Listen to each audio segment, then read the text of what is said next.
Kaum muslimin yang dirahmati oleh Allah Subhanahu wa taala, ya sahabat Nabi Abdullah ibnu Mas'ud radhiyallahu anhu pernah mengobati orang kesurupan dengan bacaan Al-Quran, dan tindakannya ini diperkenankan oleh Rasulullah sallallahu alaihi wasallam. Jadi ruqyah yang dilakukan oleh Ibnu Mas'ud ini dibenarkan ataupun mendapat rekomendasi dari Rasulullah sallallahu alaihi wasallam. Yaitu sebagaimana yang disebutkan oleh Abu Ya'la meriwayatkan sebuah hadis dari Hanasi Asy-Syan'ani dari Abdullah bin Mas'ud radhiyallahu anhu, ia pernah membacakan ayat Al-Quran di telinga orang yang sedang pingsan. Jadi orang pingsan ini dia sebetulnya ada beberapa kemungkinan. Ya, ada yang dia memang dari medis, ya ada yang dia memang karena gangguan jin. Ya, makanya para ulama menyebutkan ya di antara salah satu ciri dari orang yang terkena gangguan jin adalah orang tersebut itu suka ataupun sering pingsan.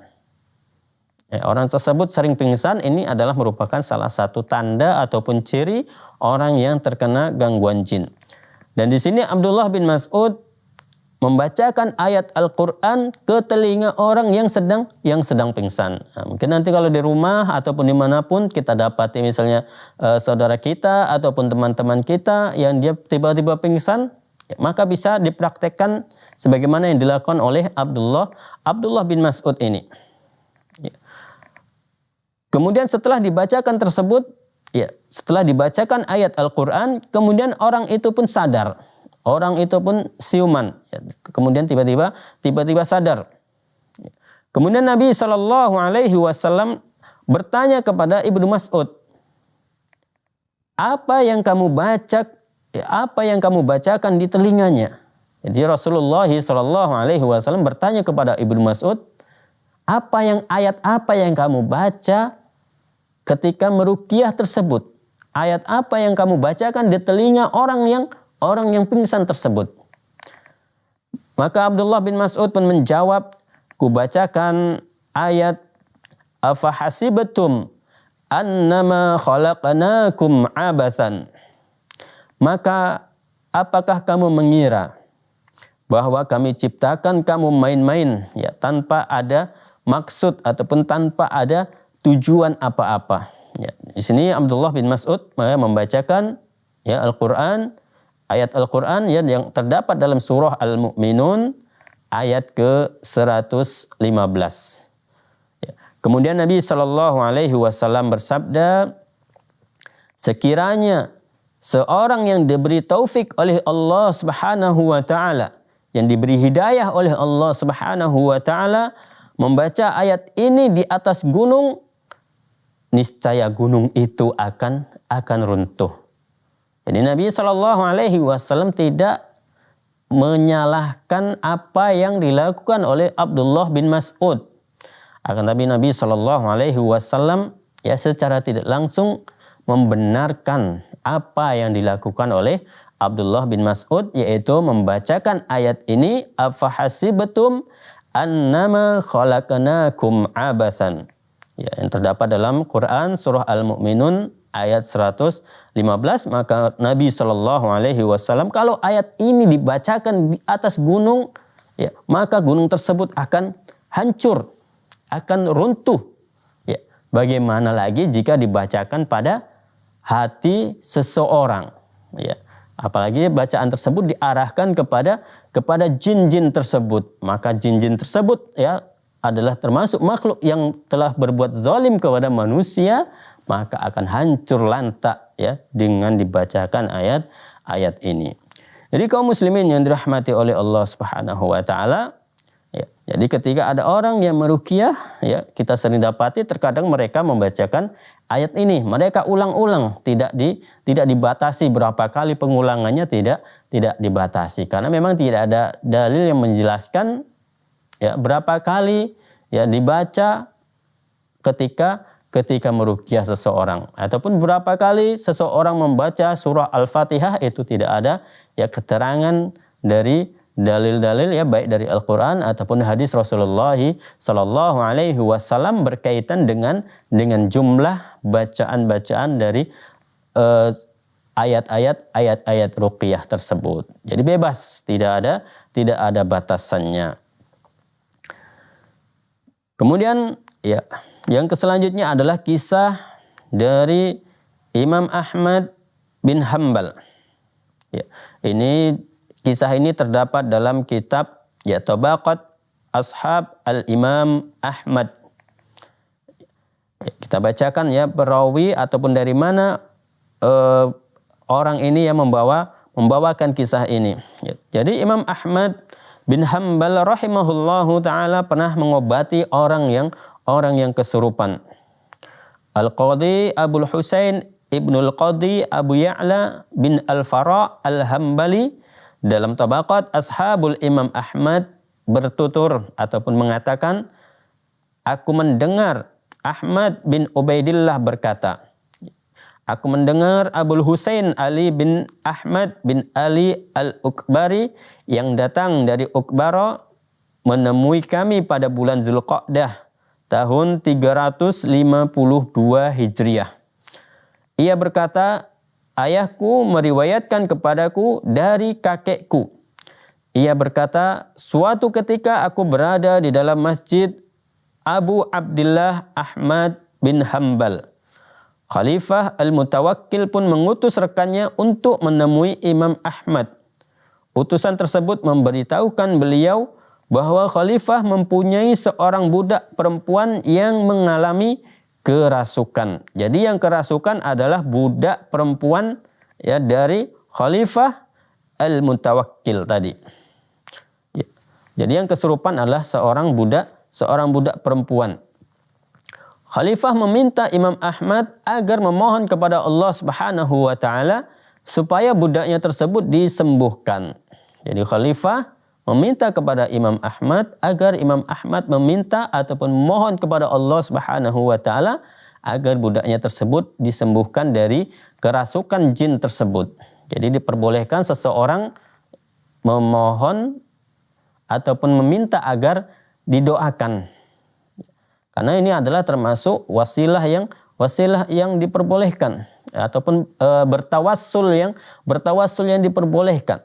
Ya, karena tawassul itu juga terbagi menjadi dua. Ya, ada tawassul yang dia diperbolehkan, ada tawassul yang dia dilarang. Ya, apabila tawassulnya adalah kepada misalnya orang yang mati ataupun kepada patung, ya maka tentunya ini adalah tawassul yang dilarang. Ya, sedangkan bertawassul ataupun meminta seseorang untuk mendoakan kepada Allah Subhanahu wa taala dan orang tersebut masih hidup, ya maka hal ini adalah diperbolehkan. Dan ini ya sebagaimana yang dilakukan oleh khalifah ya kepada Imam Ahmad ya.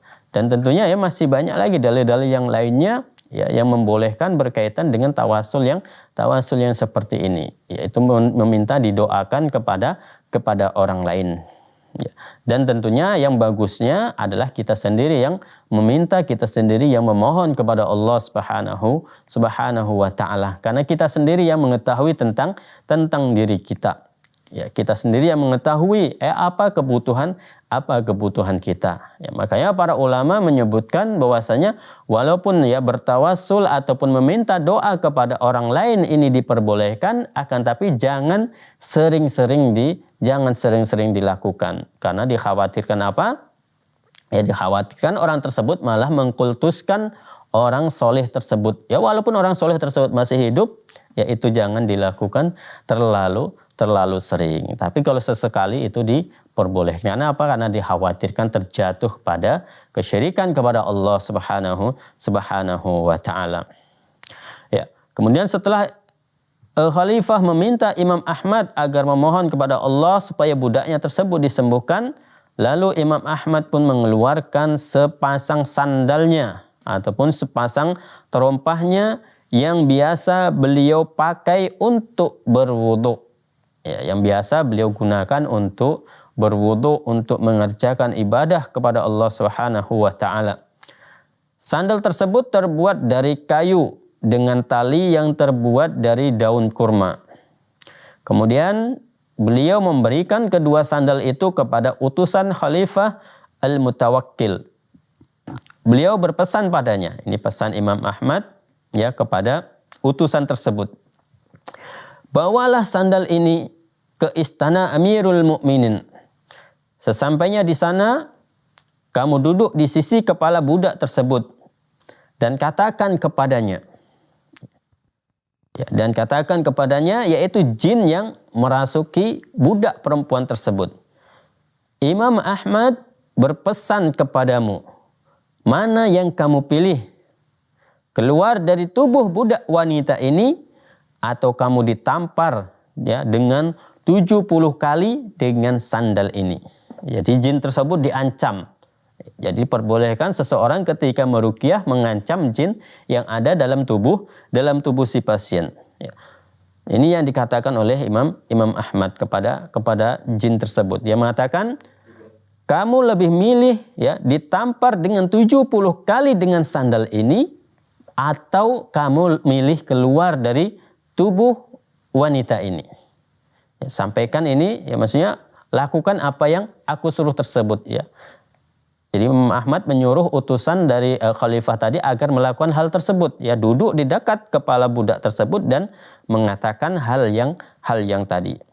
Maka utusan khalifah itu pun kembali ke istana seraya menyampaikan pesan Imam Ahmad kepada jin tersebut. Jin ini berkata melalui lisan budak wanita tadi, aku mendengar dan aku patuhi. Jadi ketika sandal ataupun selop ataupun terompah Imam Ahmad tersebut ya didekatkan kepada wanita yang sedang kesurupan tersebut, ya diancam, ya apakah kamu lebih milih ditampar dengan selop ini sebanyak 70 kali ataukah kamu keluar ya dari tubuh wanita ini? Maka jin tersebut mengatakan, ya aku mendengar dan aku patuhi. Sekiranya Imam Ahmad memerintahkan kami tidak tinggal di negeri Irak ini, pasti kami tidak akan tinggal di negeri Irak ini. Ini adalah merupakan ya, perkataan dari jin tersebut yang merasuki budak khalifah tadi. Sungguh dia orang yang taat kepada Allah, dan barang siapa yang menaati Allah, niscaya ia akan dipatuhi oleh semua makhluk. Jadi ketika kita ingin agar semua makhluk patuh kepada kita, kuncinya adalah taat kita kepada Allah Subhanahu wa taala. Ya, maka kemudian akhirnya jin itu pun keluar dari tubuh budak wanita itu, ya, dan kondisinya menjadi tenang dan ia dikaruniai anak yang sangat banyak. Ya, jadi kaum muslimin yang dirahmati oleh Allah Subhanahu wa taala, ini adalah salah satu contoh yang meruqyah yang dilakukan oleh Imam Ahmad. Jadi bagi kaum muslimin yang dirahmati oleh Allah Subhanahu wa taala yang memiliki pertanyaan, yang mungkin bisa melayangkan pertanyaan Anda semuanya melalui nomor yang tertera di layar kaca Anda semuanya, dan nanti insyaallah akan kita lanjutkan kembali kisah dari Imam Ahmad ini ya setelah beberapa jeda berikut ini.